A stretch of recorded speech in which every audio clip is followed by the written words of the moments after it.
danışırıq da.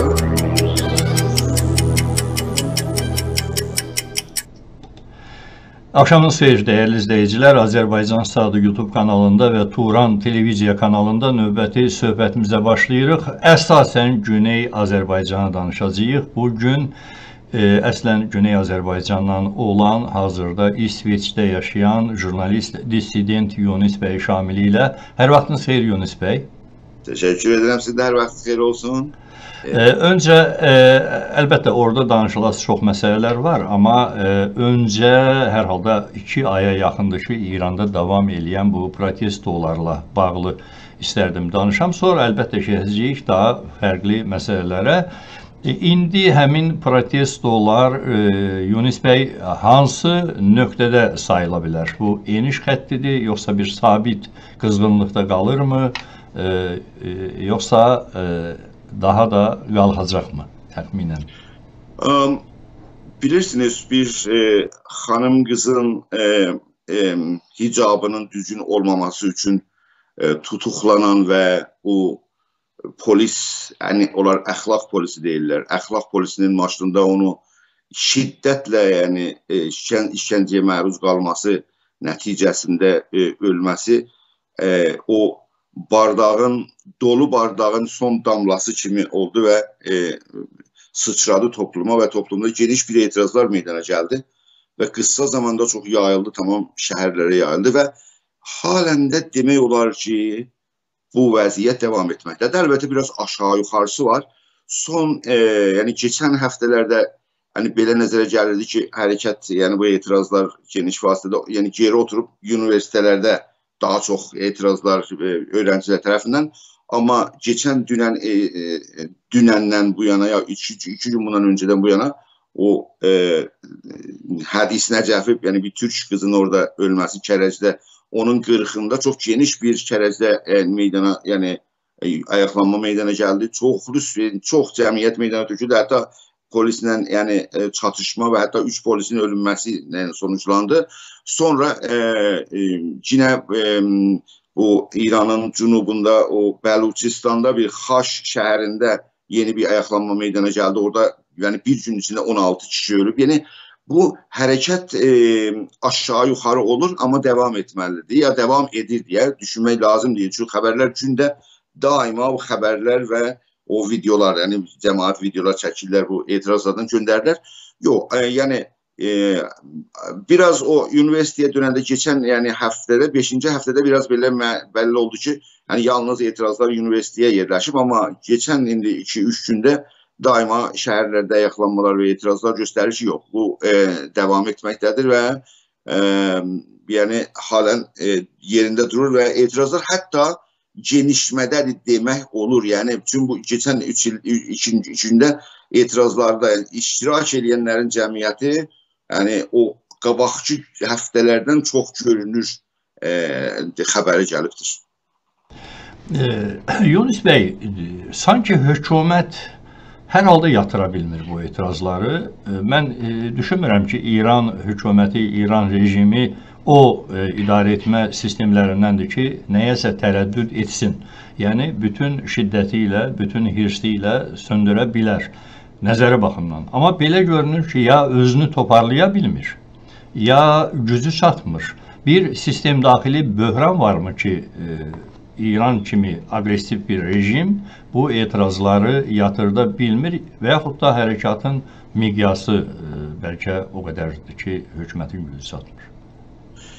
Hərəkatın miqyası çox önəmli bir məsələdir. Çünki hərəkatın miqyası səbəb olur ki, İran rejimi o baskı güclərini bu şəhərdən o şəhərə, ya bu məhəllədən o məhəlləyə götürməsin. Yəni, İranın rejiminin polisinin o generallarının birinin sözünə qulaq asırdım. Bunlar çoxlu bu motorsikletlə meydana gəlirlər, vururlar, qaçırlar, ya dəstəli gəlirlər. Onların fəaliyyətlərindən danışırdı ki, yəni nə qədər onlar bu keçən 5-6 həftədə yorğundular, yəni yalnız mesela 8-9 saat değil, 16-17 saat küçələrdədirlər və daima bu etirazlar qarşısındadılar. durum yəni göstərir ki, biz deyirik bizim bu adamlar, yəni baskıcı gücləri, yəni bu qədər vəziyyət, bu qədər dayanırlar, 15-16 saat, 17 saat işləməyə hazırdılar. Yəni bu o deməkdir ki, əgərsə onların baskı gücləri daha bundan fazla olursa, niyə gücləri yorsunlar? Yəni çəkir dalıya, yenisini gətirir, onları yəni dinləndirir biraz, sonra yəni yeni gətirir. Burada əlbəttə kəsin söz, yəni çətindir demək. Yəni xəbərlərə gələn durum budur. Amma bu günə qədər məsələ bu devrim qorucuları, Sipah deyəndə, Sipah güclərini yəni göstərir ki, halen Sipah meydana gəlməmişdir deyə. Belədir, yəni belə durum belədir ki, deyirlər, hələ Sipah meydana girməyib. Sipahın o komandiri deyir ki, orada dünən, İsrail gün dedi ki, eşiyə çıxmayın, eşiyə çıxırsınız, yəni özünüzdən görün deyə böyük bir təhdidlə meydana gəldi ki, yəni bastıracaq filan. Amma elə ona rəğmən yenə etirazlar şəhərlərdə davam edir. Baxın, məsələn, bir balaca bir təcrübəni burada deyim. Yəni İranın, yəni həmin bu cəmiyyətin, məsələ deyək ki, 60-cı, 50-ci, İranın 60-cı, 50-ci doğumları şeydilər, yəni bu devrimi görəndilər. Şah rejiminin devrimdə olması, o siyasi despotun qarşısında çalışmalarda vardılar meydanda. Bu gün meydanda ön sırada gənclərdirlər, qızlar, oğlanlar, amma hər halda belə bir təcrübə meydandadır. Yəni atalar, analarda bu təcrübə var ki, şah rejiminin qaldırması bir il sürdü, yəni 12 ay sürdü. Yəni bu biraz mürəkkəb bir şeydir. Yəni şimdi indiyanı yalnız neçə həftə gedib, 6-cı, 7-ci həftəyə girmişik. Hani biraz tez deyə, yəni dəyərləndirmə və sonuc, yəni analizdə sonuc alma zor, yəni çətindir. Biraz gözləməliyik, amma önəmli olan önəmli olan geniş vasitədə etirazların devamıdır ki, o göstərir ki, bu devam edir. Amma sonucu, yəni o siyasi ofoqun bəlli olması, bu rejimin getməsi deyil. Bu söz sizin de dediniz danışığınızda. Bu hiss, yəni bu hiss, bu zehniyyət xalqın içində yaransa ki, bastıra bilmir. O özü etirazı gücü artıracaqdır və o etirazı gücün artırması təbiətən İran rejiminin ona qarşılıq durması biraz daha çətinləşəcəkdir. Yəni, indi bu gedişata baxmalıyıq, sonuc analizi biraz gözləməliyik. Tamam, baxın, şah rejimini xatırlatdınız və daha doğrusu şah rejiminin gedişini, çöküşünü. O zaman, mən yanlış etsəm, siz düzəldərsiniz lütfən, əsasən 3 sosial qat vardı, birləşib şah rejiminə qarşı çıxanlar. Seyidlər, yəni dini kəsim, kommunistlər və millətçilər. Sonra əlbəttə dindarlar güclü çıxdılar, hamısının ikisini də başını yedilər, atdılar qırağa, bu başqa məsələdir. Amma indi elə bir təbəqələr varmı ki, bu gedən proseslərin əsas donorudur, əsas hərəkət verici qüvvələridir? Önəmli bir sözə işarə etdiniz. Baxın, İran, yəni keçən şah rejiminin 56 il ata və oğlun siyasətlərinin, bastırıcı siyasətlərinin nəticəsində partiya fəaliyyəti yox idi İranda. Yəni, sən bir partiya, bir təşkilat qura bilməzdin, qurum qura bilməzdin. Siyasi hərəkətlər yalnız bir fərdi alanda, bir şəxsi alanda devam etməkdəydi.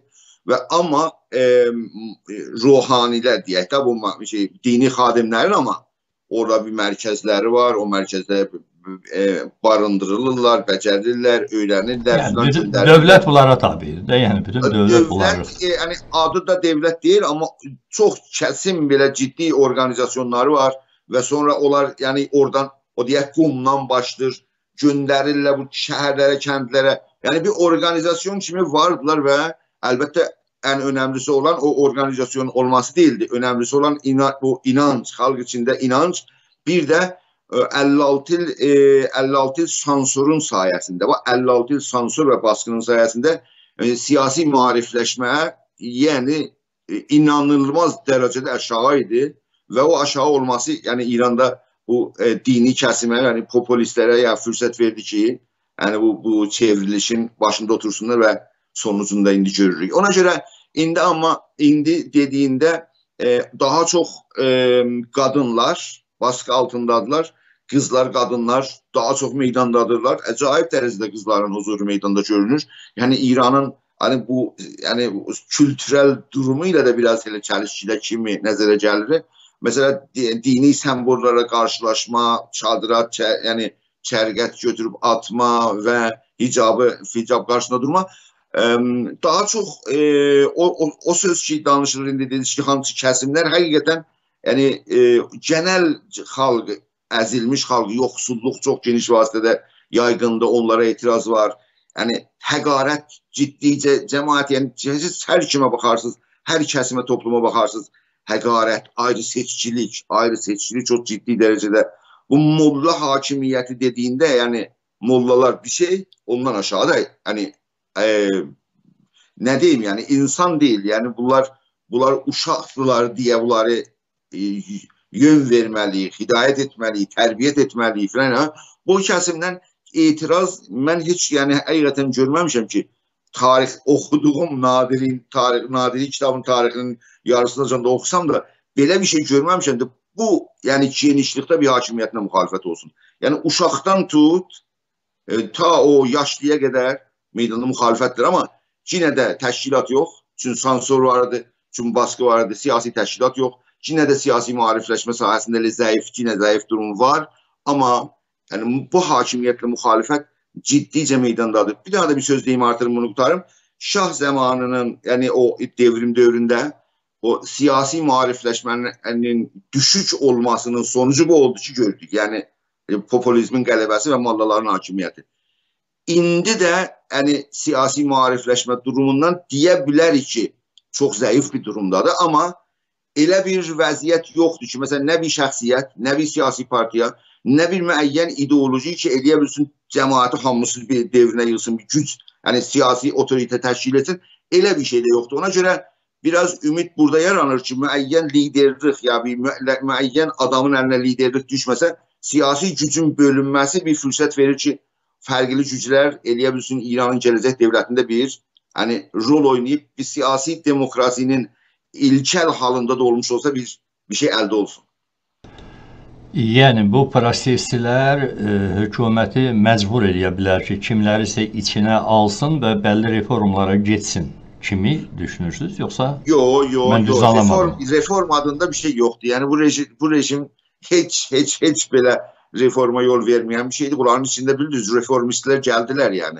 Hatemi adında birisi geldi, 2 devirde Cumhurbaşkanı oldu, gitti ve ondan sonra da bir de öyle oldular. Yani Hasan Ruhani onların yani şeylerine de ama sonuçsuz oldu ve reformlar içinde böyle bir geniş harekat kalktı. Yani İran'ın 88. ilinde o Musevi, Kerrubi Yaşıl Harekatı adlandırıldı ama sonuçsuz kaldı ve sonra yani bu itirazlarda yani şuarların biri bu oldu ki yani ne konservatif kesim ne reformist kesim hiçbirini istemirik, yerimizde yalnız rejimin değişmesini yani arzu edirik. Yani ona göre bu rejime reform verme hiç böyle yani iğne ucuza düşünme olmaz.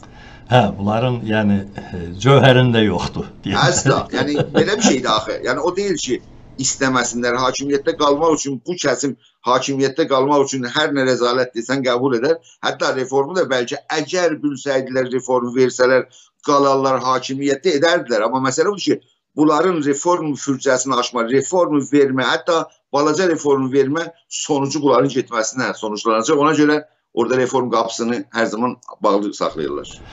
Yunus Bey, Azərbaycan məsələsinə gələk. Çoxlu bu istiqamətdə müzakirələr gedir Şimali Azərbaycanda, Azərbaycan Respublikasında. Bu təbiidir əlbəttə. Yəni bu birincisi İran hadisələri indi miqyasına və effektinə görə bütün dünya ictimai müzakirələrində yalnız Ukrayna müharibəsinə uduzur.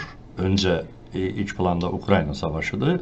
İkinci planda İranda baş verən hadisələrdir. Amma Azərbaycanda zaman zaman hətta Ukrayna müharibəsində təbii olaraq üstəliyir. Güney Azərbaycanda baş verən hadisələr bəziləri hətta ikinci Azərbaycan dövlətinin yarana biləcəyi ehtimalını da çox ciddi şəkildə irəli sürürlər. Güney Azərbaycanın bu proseslərdə rolu və iştirak dərəcəsi nədən ibarətdir? Güzel bir sualdı.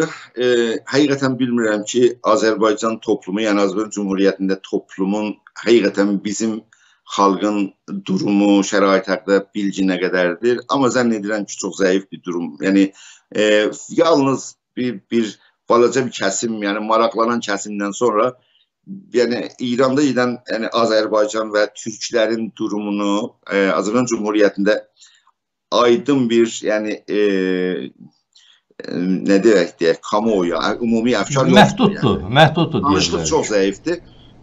Yəni bunu yalnız elə Azərbaycandan gələnlərin görəndə və danışanda hiss edirsən ki, yəni fəzada deyirlər. Yalnız, mesela belə bir durum vardı. Yəni Azərbaycan Cumhuriyyətindən gələnlər yalnız Azərbaycan necə istiqlaliyyətə çatdı deyə bir model kimi nəzərə alırlar və İrana gəlirlər deyirlər, hə, indi nə zaman siz istiqlaliyyətiz, nə zaman istiqlaliyyət keçəcək deyə.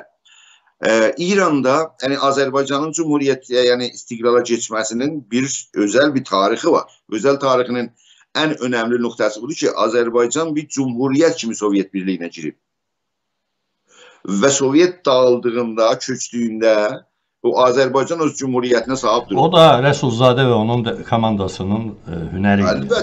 Əlbəttə o tarixin çox önəmli bir rolu var. Çox, yəni qurulan tarix odur da. O dövlətdə qurulubdur. Bu ikinci cumhuriyyət, bu birinci cumhuriyyət deyil. Bu ikinci cumhuriyyətdir.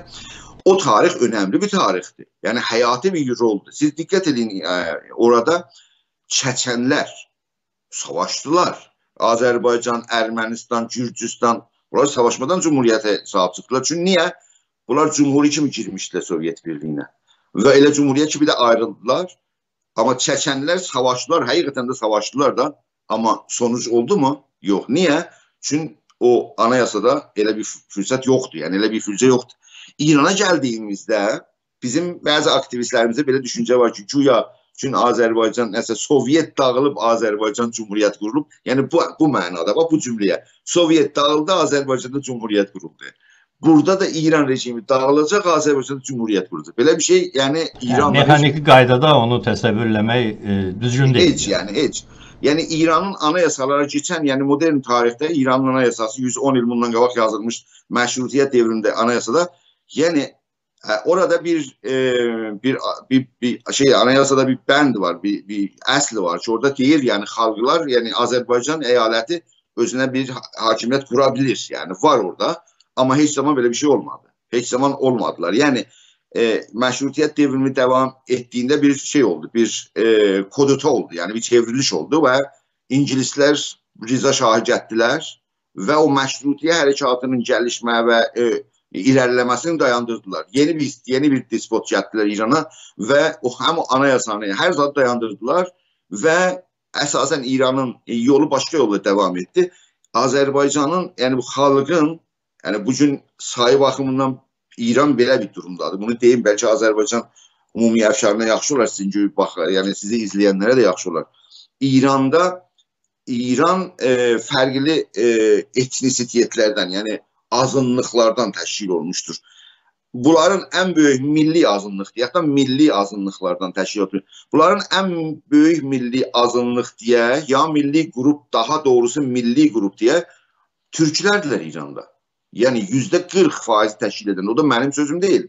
Yəni İranın Xarici İşlər Nazirliyinin keçən, yəni 2 ya 3 yəni Xarici İşlər Nazirliyi bundan öncə Türkiyə səfərində sorurlar ki, Türkiyə ilə İran əlaqələrində deyir ki, bizim cəmiyyətimizin %40%-i türkdür. Yəni bizdən, yəni İranla Türkiyənin qardaşlıq əlaqələri ola bilər. Amma bu 140%-in nə qədər milli kimliyinə dayanaraq haqqı vardır filan, o başqa sözdür. Yəni amma geçən 100 ildə, 100 il sansor, baskı filan asimilyasiya prosesi yəni keçib İranda. Yəni sən İranda yalnız türk dilini, yəni fars dilini tanıyırsan, fars dilini oxuyursan, fars dilini televiziyaya baxsan, yəni hər zat fars dilində, sənin beynin fars dilində formalaşmışdır. Hətta mənim bu son zamanlarda bu hərəkatın içində belə bir söhbət gəldi ki, biz yəni öz şüarlarımızı filanlarımızı formalaşdıranda məndə bir zehniyyət yaranmışdı ki, deyirdim, bax bizim şüarlarımız, şüar düzəltməliyik, fars toplumunda olan şüarlardan yəni keyfiyyət baxımından yüksək olmalıdır ki, cəzabiyyət olsun, çəkici olsun.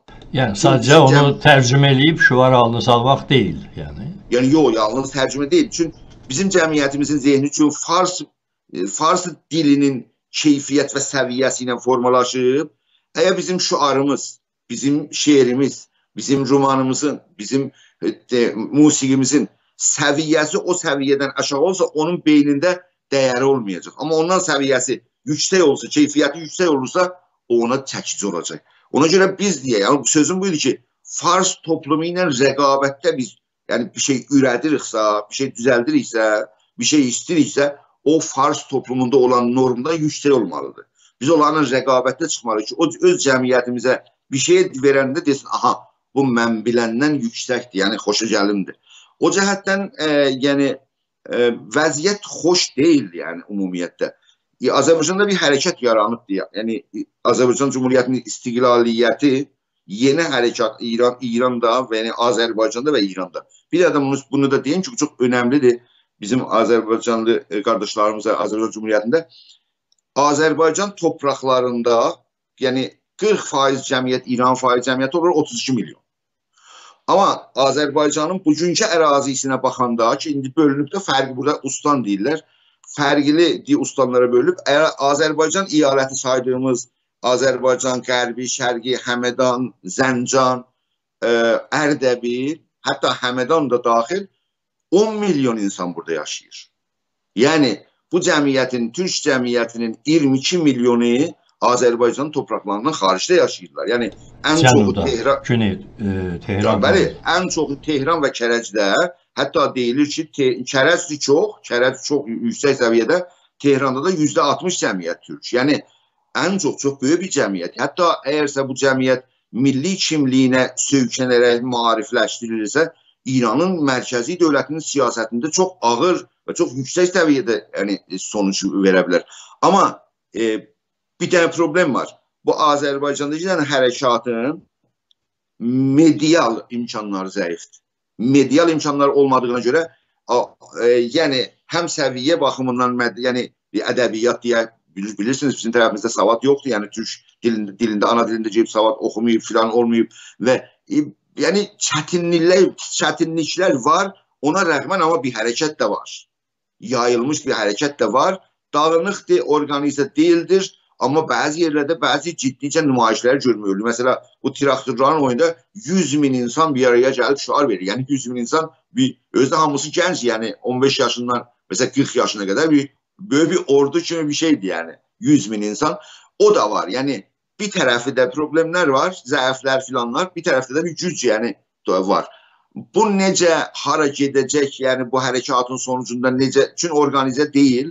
Əlbəttə xaricdə təşkilatlar var, bəzi çabalar var bu organizə etməyə, bir araya gəlməyə, ən azı bir düşüncə mərkəzləri yaratmağa və o vasitə ilə fikri yönətmə cəmaəti fəaliyyətlər var, amma nə qədər bunun təsiri var filan, onun da dəyərləndirməsi çox zor və çətindir. Hər halda yəni ümid var. Ümid var ki, Azərbaycan siyasi gəlişmədə bir rol oynasın. Amma bugünü mən qoyum sizə neçədən cümlə deyim.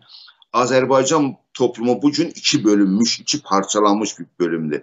Azərbaycanın bir kəsimi İran məfkuru, yəni İran, yəni mərkəzçi deyək də, adıcaq mərkəzçi düşüncə əsasında fəaliyyət edir. Yəni İranlıyıq deyə. Əlbəttə başqadır, hər kəs İranlıdır orada, İran siyasi coğrafiya. Amma onlar daha çox mərkəzçi və bir kəsimi də yəni Azərbaycançı, türkçü. Yəni bu iki parçalanma Azərbaycanı və ya məsələn Təbrizi desək, o cür ki, Təbriz İranın tarixində keçən 100 ildə bir, yəni hər zaman birinci səfdə, birinci gündə, birinci yolda, yerdə əyləşib, çabada, siyasi çabada olub deyil. Bugün o durumda deyil. Yəni elə bu parçalanma. O kəsim ki, İran mərkəzçidir, neynəsin, neynəməsin, yəni zəifdir da yarısıdır, deyək şəhərin yarısı. Bu şəhərin yarısı da Azərbaycançı və millətçi. Bu səbəb olub ki, Azərbaycan biraz, yəni o cür ki, tarixdə görsənir, faal rolda bugün olmasın mesela. Amma hərəkət var, bu hərəkətə qarşı Təbriz aktivcə, Urmiyə aktivcə, Zəncan aktivcə bu hərəkətlərin içində meydana göstərilir və vardır. Yunus bəy, bu dil, ədəbiyyat falan məsələlərinə toxundunuz.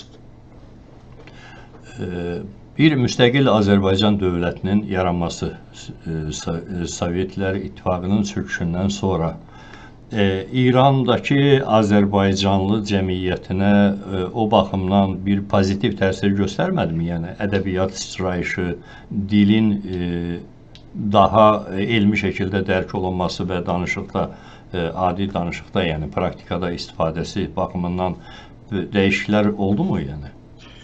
Baxın, bizim bugün İran çapında və Azərbaycanda Azərbaycançılıq, türkçülüğün meydana gəlməsi və türk dilinin tələbinin meydana gəlməsini biz Azərbaycanın istiqlaliyyətinə borcluyuq. Yəni, əsasən Azərbaycan Cumhuriyyətin istiqlalı günündən deyə bilərəm ki, o fikir burası sıçramış. Bu, yəni, Azərbaycan uğru türklərin milli kimliyi haqda, dil haqları tələbləri, milli haqlar və tələbləri və Azərbaycanda hakimiyyət qurma. Bugün Azərbaycanda gedən fəaliyyətlər, həm təşkilatlar ya da təşkilat olmayanlar Azərbaycanda Azərbaycanı Azərbaycanlılar yönətməlidir deyə bir fikir var. Yəni, burada bir dövlət qurulmalıdır. İki fərqli düşüncə var. Yəni, istiqlal istəyənlər də var. Mənim kimi federal düşüncə sahibləri də var. Yəni, siyasətdə əlverişlilik şərtidir. İran rejiminin, yəni bu qaba rejiminin və ondan sonra keçən yüzildə İran nasyonalizminə belə basa-basa, yəni toplumda yayan bu düşüncə İran milliyyətçiliyini yaydığında biz, yəni İranın gələcək anayasasında, yəni milli bir hakimiyyət, Azərbaycanda bir hakimiyyət qurmamıza yer aça bilməsək, eyni halda yalnız bu 10 milyon Azərbaycanda 10 milyon insan deyil, bəlkə 32 milyon İran çapında yəni olan türklərin potansiyelindən, 32 milyonun potansiyelindən İranın gələcək müəssis məclislərində qurulanda onlardan, yəni birlikdə bir toplumda o anayasa, yəni yazan məclisə, müəssis məclislərə gedə bilməsək, yəni o potansiyelindən bir yerdə gedə bilməsək, biz orada bəlkə eləyə bilməyəcək həqləri əldə edək. Ona görə bu 32 milyonu əldə edib, eyni halda başqa qeyri-fars xalqlar da var axı orada. Ərəblər var, Kürdlər var, Bəluçlar var, filanlar var. Onlarla bir arada bir kəsimdə, bir balaca kəsimdə olsa Fars toplumunda demokratlar vardı ki, yəni İranda federal sistemin tərəfdarıdırlar. Federal sistemi deyəndə o tərəfdar tapır. Başqa xalqların yanında, qeyri-fars xalqların yanında, hətta mərkəzdə də bir balaca. Eyni halda bizim öz xalqımız deyəndə istiqlal yalnız 10 min nəfəri tutur axı. O 22 milyon gedir, düşür Fars mərkəzli hakimiyyətin ordusunun içinə. Yəni onları bizim əleyhimizə istifadə edir. Yəni 10 mində elə güc yoxdur ki, elə bir istiqlaliyyət, yəni reforması. Bir də istiqlaliyyət məsələsi yalnız iradə məsələsi deyil, siz bilirsiniz. Bu anayasada, yəni yasal bir imkan olmasa, yəni qanunda elə bir şey olmasa, bu imkansızdır. İmkanı odur ki, sən əgər sən nə qədər zorun var, istiqlaliyyəti geçirsən, tamam dövlətlər sən rəsmiyyəti tanımalıdırlar. Dövlətlər sən rəsmiyyəti tanımayınca sən, yəni Qibres orada durub gözümüzün önündə də, elə şey özü də, Qarabağ özü də onlardan bir nümunədir ki, orada durdu, kimsə, hətta Ermənistan da onu rəsmiyyətə tanımadı. Yəni devlət deyil o. Devləti başqa dövlətlər rəsmiyyətə tanımayınca devlət olmaz. Ona görə durum belədir. Yəni çox mürəkkəb bir durum var. Biz, yəni mənim düşüncəmdə və ya mənim kimi düşünənlərin şeyində bu 32 milyonun potansiyelindən türklərin və Azərbaycanın haqqını, İranın gələcək anayasasında yazmasına istifadə olmaq lazımdır, yoxsa əlverişli olmaz. Eyni halda bu şüarla, yəni federal şüarı ilə başqa xalqları yanına çəkirsən, Fars toplumundan bir kəsimi yanına çəkirsən və o gələcək müəssis məclislərdə bir çoxunluğu əldə etməklə həm federal sistemdə Azərbaycanın yönətməsi, Azərbaycanlara qalma demə, eyni halda əgər güclücə o milli, yəni o müəssis məclislərdə olursaq, orada xalqların, yəni o bölgələrin de facto ayrılma haqqı da qanuna keçə bilər. Yəni əgərsə məsələ o məclisdə, müəssis məclis, necə ki Ərağın qanun anayasasında, Ərağın qanun anayasasında Kürdlərin de facto ayrılma haqqları var. Quebecdə Frankların, yəni Kanadada Frankların, Quebecdə də de facto ayrılma haqqları var qanunda. Getdilər referenduma. İskoçlar getdilər referenduma. Yəni anayasaya da de facto ayrılma haqqını keçirmək olar. Əgərsə biz o müəssis məclislərdə çoxunluğu təşkil edə bilsək. O vasitə ilə legal formada məsələ istiqlal bir uzun sürəc şeyində əlverişli ola bilər. Amma o da qalıb ki biz, yəni türklər, bu 32 milyon gələcək o milli, hani o müəssis məclislərdən nə qədər güclü orada çıxış edə bilər. Yəni siz federalistsiniz və İranın gələcəyini bir federal dövlət şəklində təsəvvür edirsiniz. Buna görə də argumentləri səsləndirdiniz. Bir qədər yığcamlaşdırsaq. Birincisi, Azərbaycanlılar yalnız kompakt bir ərazidə yaşamırlar. Bütün İran ərazisində yaşayırlar. Hətta daha çoxu Güney Azərbaycanın təbii coğrafi sərhədlərindən kənarda yaşayırlar. İkincisi, dünyanın tanıması məsələsi var və bu dünyanın tanımayacağı bir strukturla uğraşmağın mənası yoxdur deyirsiniz. Amma baxın, hər halda bu fikrin tərəfdarısınızsa Yunus bəy, o halda Amerikanın, Avropanın, Avropa Birliyinin İranın gələcəyi ilə bağlı hansısa bir fikirlərinin olduğu barədə, hansısa bir konsepsiyaların olduğu barədə sizdə məlumat varmı? Baxın, biz Avropada yaşayırıq və yəni tamam bu Avropada olan dövlətlərin, yəni bizim bir qurumumuz da var yəni və ümumiyyətlə biz burada məclislərə gedirik, məclis nümayəndələrlə danışırıq, dövlət adamlarla danışırıq. Keçən 30 ildə bu iş olmuşdu. Yəni mən bu iş, yəni bu taza işin içində deyirəm, bu 30 ilin sözüdür. Daima sən gedirsən məclis nümayəndələri ilə danışmağa, sənə deyirlər ki, girəndə ora. Deyirlər ki, əcəba siz yeni sınırlar yaratmaq istəyirsiniz, yoxsa yox, sınır daxilində bir haqq sahibi olmaq istəyirsiniz. Yəni deyir, əgər sınır, yəni yeni sınırlar yaratmaq istəyirsiniz, yəni istiqlal. Deyir, biz sizdən danışmaq istəmirik.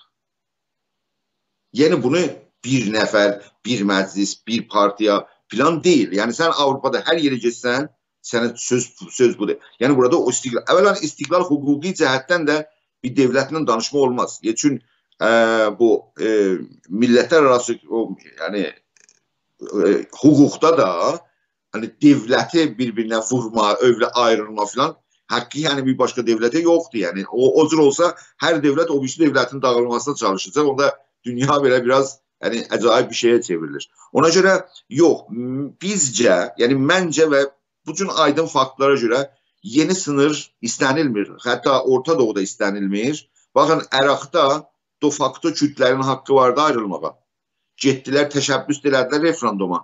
Amma siyasi durumun müəyyən, yəni bir şərait müəyyən, şu şərait uyğun olmadığına görə yəni sonuçlanmadı. Niyə? Türkiyə qarşısında durdu, İran qarşısında durdu, Əraqın dövləti mərkəzisi qarşısında durdu və əmələn sonuçlanmadı. Yəni bu hətta belə referendum haqqı olanlar belə sonuçsuz qaldı. Mesela deyək, Quebecdə bu Skotlar və s.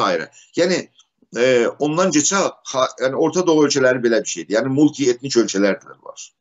Yəni bir yerdə fürcə, yəni yol açırsalar, olur deyirsələr, hazır olmalıdır ki, başqa ölkələrdə o fadilə, yəni hər ölkədən bir neçə ölkə, bir çox neçə ölkə yaransın deyə. Yəni ona görə hər halda İranın vəziyyətinə söz uzundur. Bu sayədə adam nə qədər istəsə danışa bilər.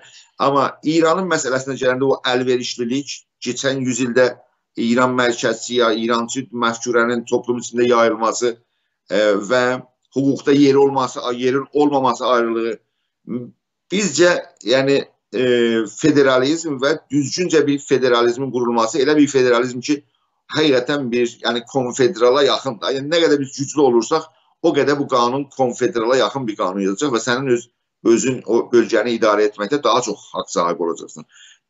Buna daha əlverişli bilib və çaba o sahədə gedir. Yunus bəy, amma hətta federasiya olsa belə, deyək ki, Azərbaycan oldu bu federasiya subyektlərindən biri və başqa bölgələrdə eyni zamanda olurlar federasiyanın subyektləri və daxil olurlar İran adlanan bir federativ dövlətin tərkibinə. Bu halda da axı, məsələn, konkret Azərbaycandan danışırıqsa, Azərbaycanın ən azı sərhədləri bəlli olmalıdır. Dövlət strukturu kimi özünü təşkil eləməyi bacarmalıdır. Varmı belə potensial? İran'da bugün yani bu bölümleri yani ustanlara bölüblər də. Bu İran yani şah rejimi gələndən sonra bu iyalət idi. İran'da yani Qacar dövründə iyalətlər və vilayətlər idilər. Azərbaycan bir iyalət sayılırdı. Azərbaycanın içində də vilayət sayıla bilirdi. Mesela bu Kürdistan Azərbaycan eyalətinin içində sayılırdı və o vilayət sayılırdı onun içində. Yəni baxın, siyasətdən siz ətmən yaxşı bilərsiniz. Siyasətdə yəni o aradakı sən hansı torpaqları mən təşkil edirəm, sənin siyasi gücüvə bağlı bir şeydir. Yəni sən eləyə bilərsən, siyasi gücünün çox olduğu da çox daha çox. Yəni Azərbaycanda bir potansiyel var. Yəni Azərbaycanın tarixi torpaqları çox genişdir. Amma yəni getdikcə bu Azərbaycan cəmiyyət, yəni türklərin cəmiyyəti suya çəkilib və yavaş-yavaş farslaşıb. Məsələn, bugün indi Qəzvin şəhəri geçmişdə bir türk şəhəridir, bugün bir fars şəhəridir. Yəni əsasən bu Qəzvində danışılan farsça türkü ləhcə ilə fars danışılır orada yəni. Yəni ləhcələr elədir ha. Yəni danışanda görürsən ki, bir türk eləbi məsələn farslı danışmağa başlayır. Yəni daha çox türk sözləri var da yerli ləhcədə. Daha çox türk sözləri deyil, yəni o var, o ümumiyyətlə farsda o var.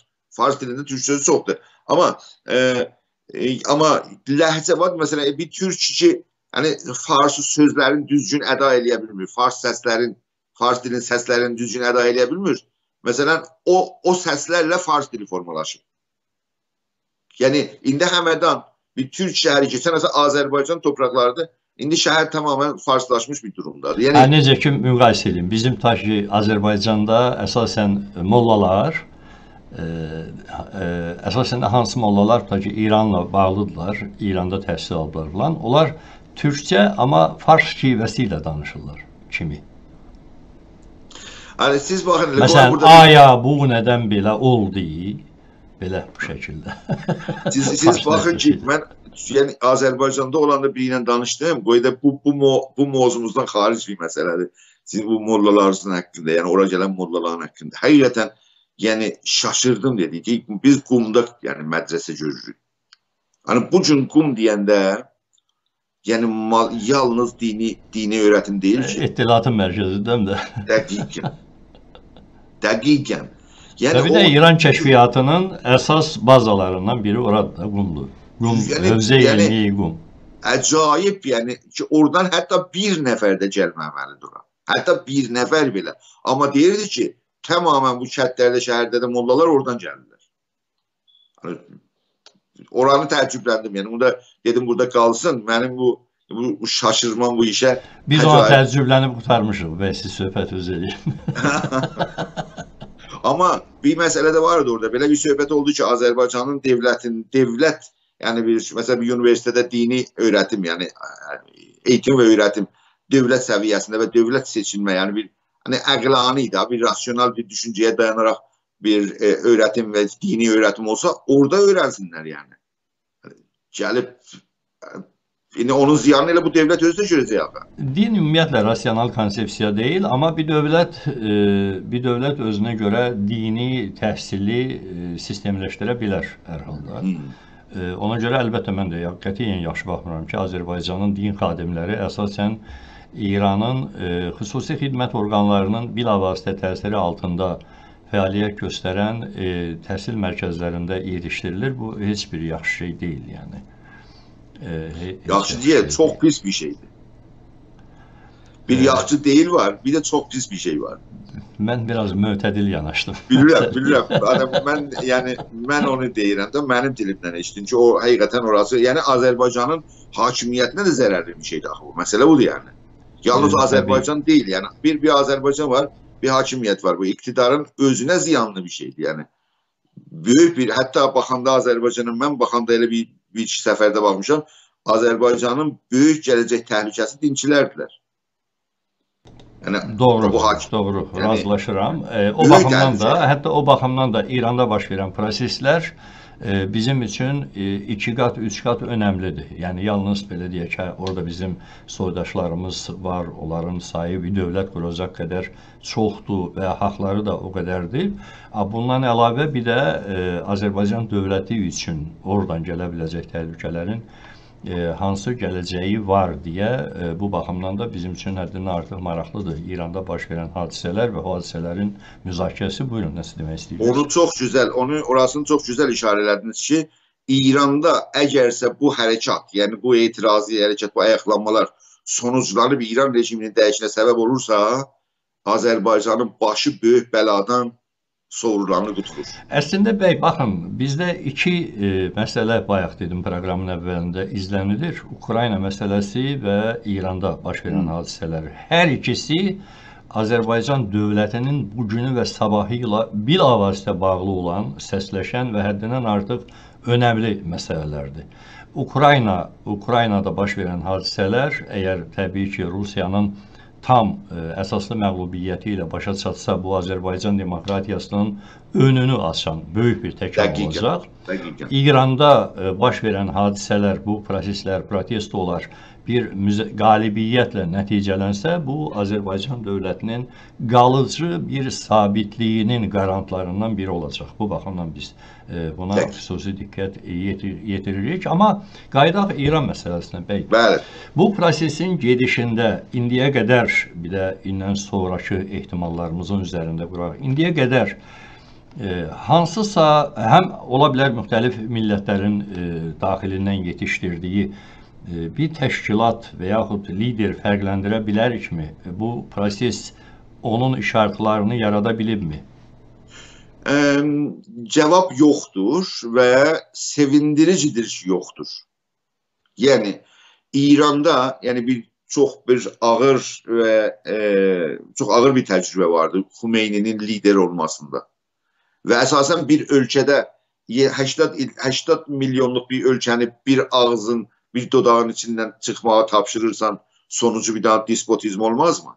O da, hələ ki, o da İran kimi 100 il sansor, siyasi maarifləşmədən yoxsun, siyasi organizasyon, təşkilat, hizb, partiyanın olmaması durumunda hər bir indi İranın ümumi əfkarına, hər bir populistin onu etki altına və təsir altına alması şərait hazırdır. Ona görə kimsə harada bir liderlik pozisyonuna qalxırsa, o çox təhlükəli olar gələcəyi üçün. Ona görə bu sahədə də düşüncələr çoxdur. Yalnız biz, qeyri-fars millətlər və biz türklər də İranda belə bir liderliğin mərkəzdə ortaya gəlməsində şiddətlə müxalifik. Deyir ki, mənim bir danışığım var bu şeylərin içində, bu danışıqlarında. Lider deyil, liderlər yönətməlidirlər. Bu liderlər gəldiyində, məsələ deyəndə Azərbaycan... Bu bir təşkilatı zərur edir də. Çox önəmlidir və təşkilatı olmalıdır. Azərbaycana gələndə də hətta bir lider lazım deyil. Azərbaycanda bir daha lider olsa həman bəla, yəni populizm və despotizm gəlir. Yəni orada başqa təşkilatların fəaliyyətinin qarşısını alacaqlar. Yəni Azərbaycanın bu çeşitliliğinin qarşısını alacaqlar qarşısını. Ona görə həm elə Azərbaycanın özündə bir liderlə müxalifik, yəni təşkilatların olması və liderlərin rol oynaması və liderlərin işbirliyi ilə yönə sürməsi söz konusudur və İranda da ki, mütləq belə olmağı lazımdır. Çünki İranda fərqli kəsimlər, məsələn, mərkəzlə qeyri-fars xalqlarının kəsimləri kökündən fərqli düşünürlər və əgərsə orada bir lider qalxırsa, mərkəzdə qaldırılırsa, istər-istəməz çox böyük, yəni qeyri-fars xalqlar, o cümlədən Türk xalqı və Azərbaycan böyük zərər və ziyana uğrayacaqlar. Ona görə çox sevinclə demək olur ki, yavaş-yavaş bir kültürə çevrilir ki, bu etirazlar və ayaqlanmalar ərəfəsində bir kültürə çevrilir ki, yox, lider yox.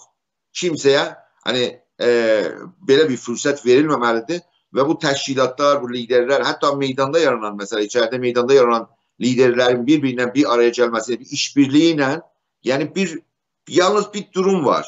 Yəni İranda bir geçici parlament yaranacaq, geçici bir devlet yaranacaq. Bu geçici devlet, mesela 6 ay deyək ya 8 ay deyək, yəni bir məclisin quruluşuna bir şərait yaradacaq. Yəni müəssis məclisin quruluşuna və cəmaət geçsin məclisdə seçsin və o partiyada, o məclisdə ən çox səs verək gətirən məclisin başkanı olsun olsun baş nazir. Və ondan sonra iş bitsin. Yəni liderə gərək yox. Halen belə devam etməkdədir. Bu zehniyyətdə yayılmaqdadır ki, lider arxası gəzməyin. Çünki əvvəl həftələrdə ən böyük sözlərdən və suallardan və sorunlardan biri bu idi ki, lider yoxdur, lider yoxdur, lider yoxdur. Amma 4-cü, 5-ci həftəyə gələndən sonra belə bir şeyin sözü də danışılmır və indi yavaş-yavaş belə teorizə olur. Yəni həm mərkəzdə olan şəxsiyyətlər və həm bizim çevrədə və qeyri-fars xalqların içində liderin olmasına müxalifət belə geniş bir kültürə çevrilir və O biraz ümid verici Amma bir şey. yəni prosesin özü get-gedə hansısa bir təşkilatı, bir təsisatı ortalığa qoymalıdır. O var.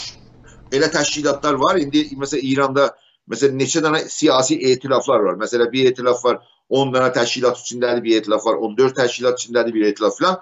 Yani eğerse o aşamaya gelirse mesela bir geçici bir yani devlet kurulsun, bu siyasi etilafların bir araya gelmesi ve onların içinden mesela bir neçə nümayəndənin seçilmesi ve yeni devletin kurulmasında, yani o geçici devletin kurulmasında rol oynamasına bir imkan var.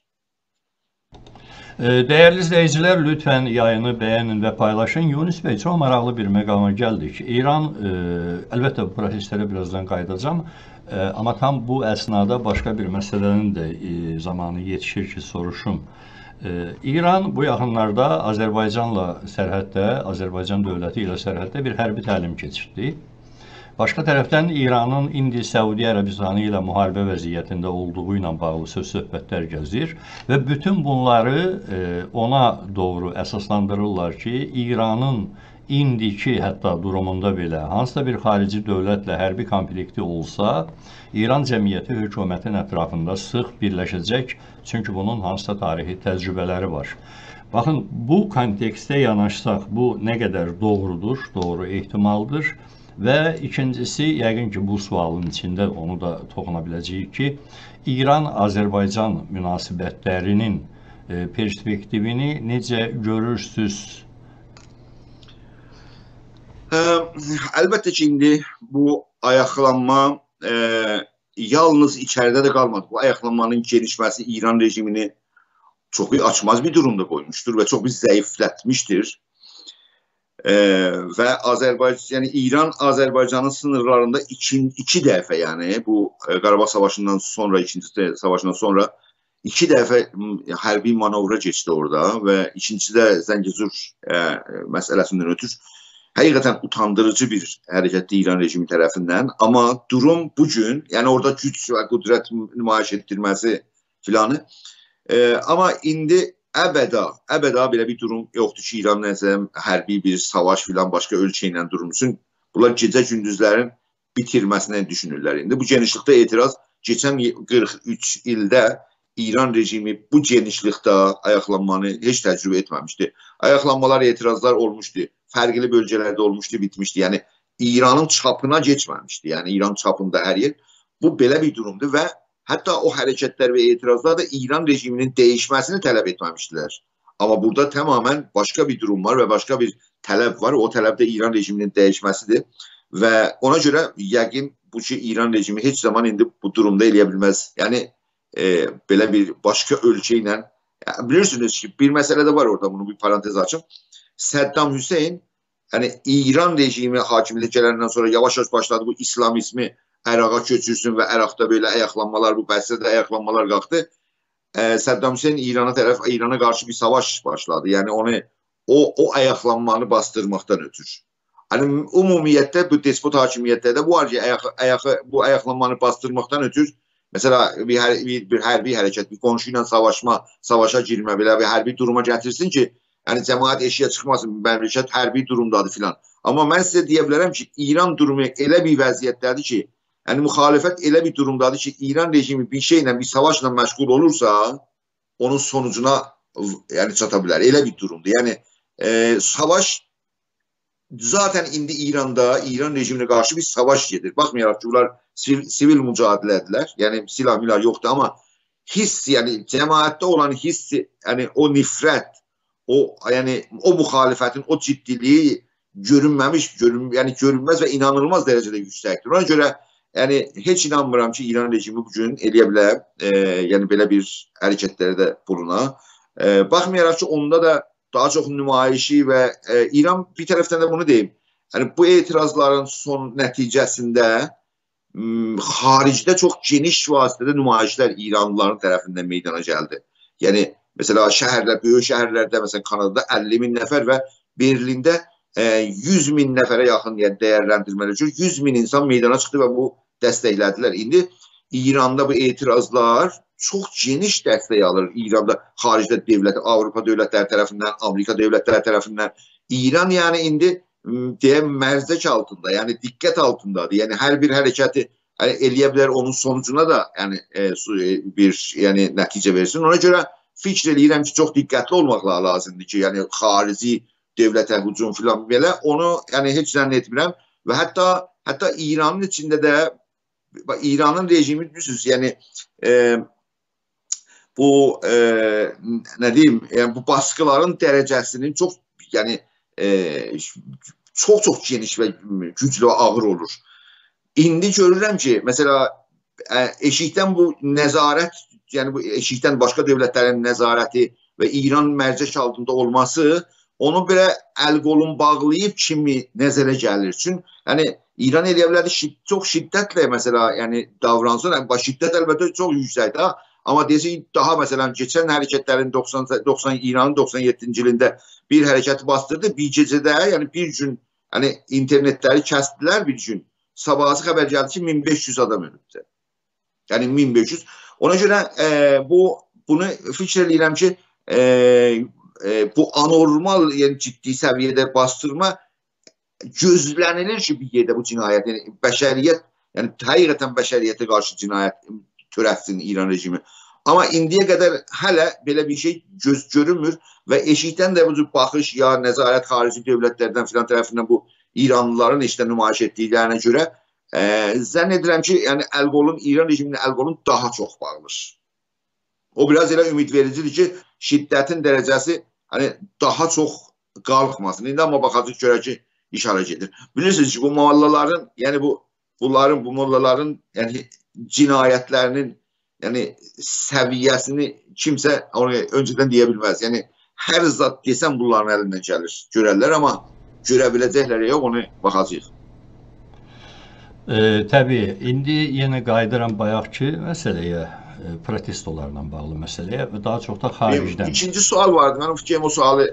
Azərbaycan-İran münasibətləri. Bəli, bəli. Baxın, İran-Azərbaycan münasibətlərində diqqət edəndə Ermənistan, Azərbaycan, İranı qoyaq bir-birinin yanına, burası çox maraqlı bir şeydir. İndi bu gün İran, yəni ümumiyyətlə İranın dövlət yapısının doktrini, tezi Amerika ilə düşmənçilik və İsraili məhv eləməkdir. Yəni kimsə İranın dünyada Amerika ilə müxalif dövlət olursa, o İran onun yanında durur. Və kimsə Qərb ilə müxalifətdə olsa, İran rejimindən qarşıda durur. İndi biz gəlirik məsələn İran rejiminin qarşısında Ermənistanla bu gün Ermənistan Azərbaycanın hakimiyyətini qoyanda qarşımıza, Ermənistanda bu gün Qərbə yönəlik, yəni Paşinyanın Qərbə yönəlik bir zehniyyət var. Yəni İran ondan gərək müxalif olsun. Hətta İlham Aliyev Rus adamıdır, gərək İlhamın yanında olsun. Amma Azərbaycan, yəni Azərbaycan iktidarı pürurus siyasəti var. Yəni İran gərək onun yanında dursun. Hələ baxmayaraq Azərbaycanlıdılar, müsəlmandılar, nədirlər, onlara qoy kənara. Yəni İran siyasəti o doktrində. Amma baxırıq görür ki, tamamilə fərqli Ermənistanla ən yaxın əlaqədədir. Azərbaycana qarşı düşmənlik siyasəti bəsləməkdə və bu da bu hərbi manovrular filanlar. Gizlədilməyən bir pis münasibət var. Çox aşkarca, siz bilirsiniz. İran dövləti 1-ci Qarabağ davasında müstəqim müdaxilə eləyib. 2-ci Qarabağ davasında müstəqim Ermənistan tərəfindən müdaxilə eləyibdir. Yəni, baxın, mənim xanımım Azərbaycanda bir xəstəxanada, orada Azərbaycanda oxurdu, bir xəstəxanada bir sistem kimi çalışır.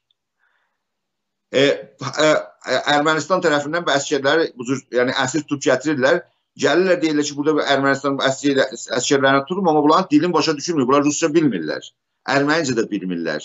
Amma gəl elə bir fars danışırlar. Sonra bunu götürüb, bu İrandan getmişdi, orada dərs oxuddu, Azərbaycanda dərs oxuddu. Bunu deyirlər, farsça bilirsən, gecə bunlar gəlir bunlarla danışır, baxır, görür ki, bunlar Əfqanistan vətəndaşıdırlar. Soruşur, siz burada nə geyirsiniz filan? Yəni, bu çox mühüm bir şeydir. Deyir ki, biz bilmirik bu hardayıq biz, yəni. $200 gecəmizə, hər günümüzə veriblər, biz gecə gətiriblər, qoyublar, sizə xaraparlar nə deyirlər, o iş görməlisiniz. Ermənistan tərəfdən, yəni. Bəli, Ermənistan tərəfdən. Və İran gətirib, yəni. İran, əlbəttə ki, İran. Həman Əfqanistan, ya o yoxsul insanlar, gənclər götürüb apardı. Fatimi Maraqlı Yunan'da faktdır. Mən o faktı ilk dəfə eşitdim. Fatimi Yunan'da böyük bir ordu düzəldir Suriye'de onlar savaştırır. Yani İran çok acayip derecede niçin? Burası o niçin çok mühim meseledir. Ne için bu? Hani belə bir durumda ki bu Qərbinlə Paşinyan Qərbin dostudur, bu ondan cəyə müxalif olan dostudur ama Azerbaycan ki Rusların dostudur ondan müxalifət. Bu içəri məsələyə daxili vardır. İranın içəri məsələsində Türklərin İranın içəri məsələsində çok ciddi bir potansiyel var burada.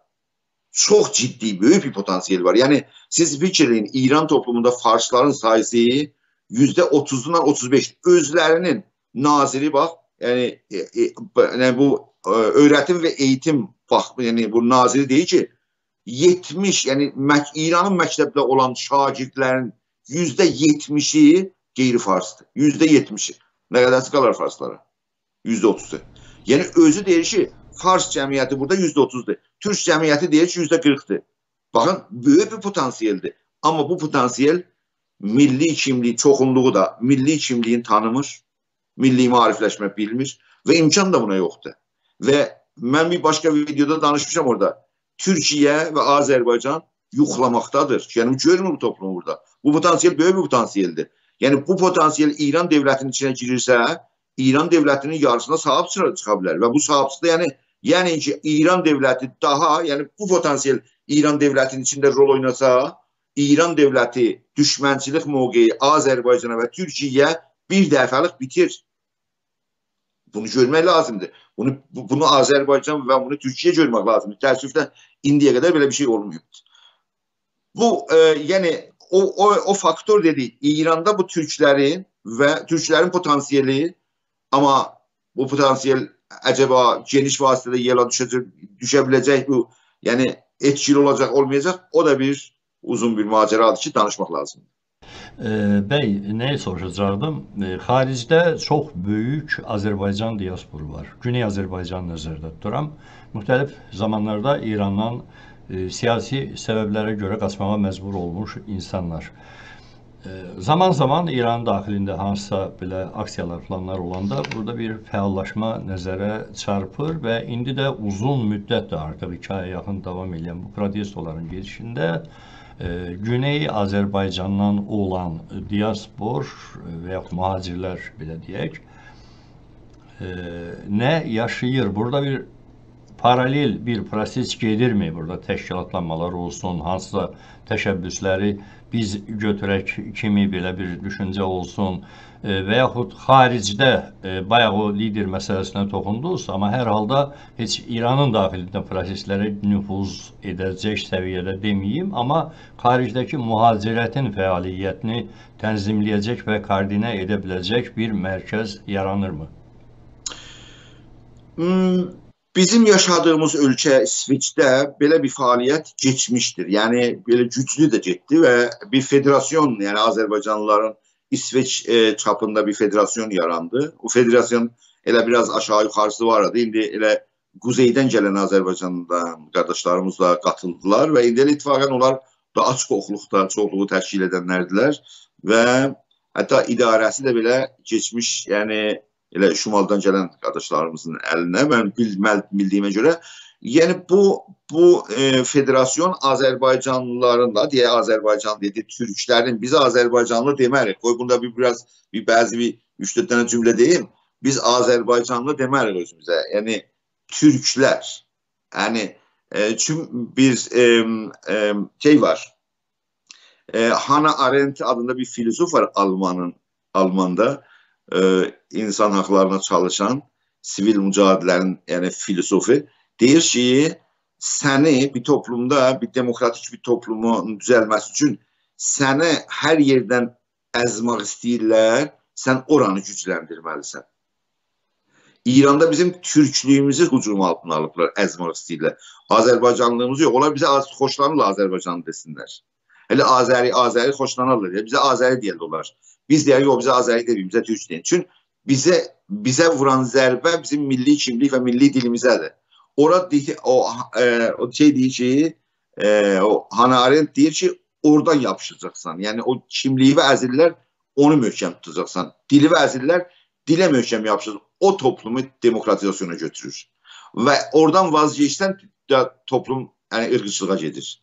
Ona görə biz de özümüzde burada Azərbaycanlı yox, Türk tanırıq. Çünki Azərbaycanın topraklarında hani Erməni de yaşır Azərbaycanda, Kürt de var, Fars da var, Gilək de var bizimkinde. Hani onlar da Azərbaycan'da, herkes Azərbaycan toprağında yaşır, Azərbaycanlıdır.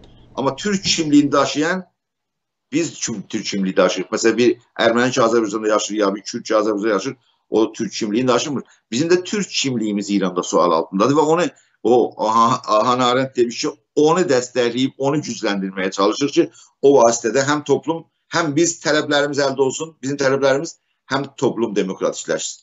Hər halda belə bir hərəkət gedib, burada gedib və əncümənlər, yəni dərnəklər, əncümənlər girişmişlər və məsələ deyək 23 dərnək mənim yadıma gələsi və Azərbaycan Federasiyonu, Azərbaycanlılar Federasiyonu qurmuşdu. Bu halen devam etməkdədir. Onun yanında orada siyasi təşkilatlar yoxdur. Yalnız mesela ictimai əncümənlər filandılar ya mesela kültürel əncümənlər filanlar.